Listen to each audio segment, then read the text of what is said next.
Dans cette dernière vidéo, on va finaliser le jeu. Donc, c'est-à-dire qu'on va faire le changement de tableau, on va gérer le cas où les aliens arriveraient ici à hauteur du vaisseau et donc il faudrait que le vaisseau soit également détruit. Et ensuite, on va transformer ce jeu en exécutable de façon à pouvoir l'exécuter en dehors d'Eclipse et donc pouvoir jouer à partir d'un fichier sur le bureau. Voilà, on va maintenant dans Eclipse. Donc, on commence par aller dans la classe groupe alien où on va rajouter deux méthodes. Alors, on va rajouter d'abord un getter, ici, qui va permettre de récupérer le nombre d'aliens, donc get nombre alien, qui va renvoyer le nombre d'aliens, pour savoir si on est à 0.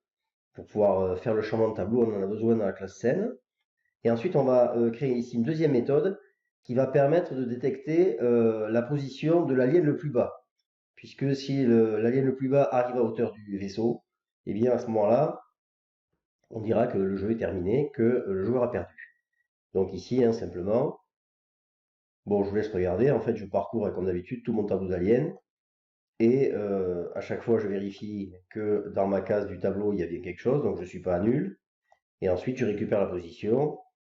Et voilà, à chaque fois, je compare jusqu'à trouver le plus bas. Bon, c'est rien d'extraordinaire. Donc voilà pour cette classe groupe alien que je peux enregistrer. Ensuite, je vais dans la classe scène. Et donc ici, je vais rajouter les instructions dont j'ai besoin dans Paint Component.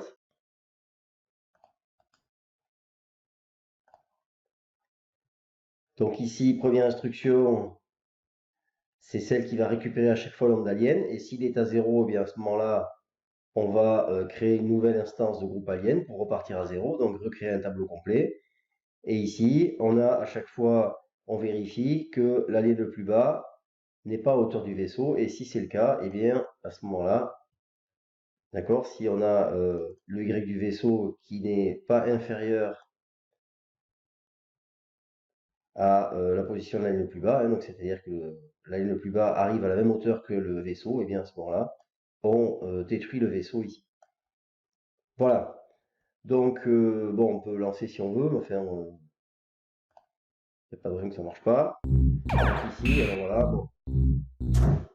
Je vais pas tester, hein, ça marche en fait. Je vais pas descendre tous les aliens pour vous montrer que ça marche bien. Vous me faites confiance. Donc, ceci termine notre programme. Donc maintenant, dernière étape, on peut exporter ce projet en fichier jar de façon à ce qu'il soit exécutable en dehors d'Eclipse. Donc pour ça, ici, on se met sur le dossier, on fait export. Ici ensuite, on va aller dans Java. Ici, on va faire Readable jar file. Next. Ensuite, il va falloir choisir donc ce qu'on veut lancer. Donc ici, ce qu'on veut lancer, c'est le dernier qui est je ne sais pas où. C'est celui-là, évidemment. Donc voilà, main 15, hein, ça c'est le démarrage de notre programme. Il va aller chercher la classe main de mon dernier projet. Ensuite, il faut que je donne un nom et une destination.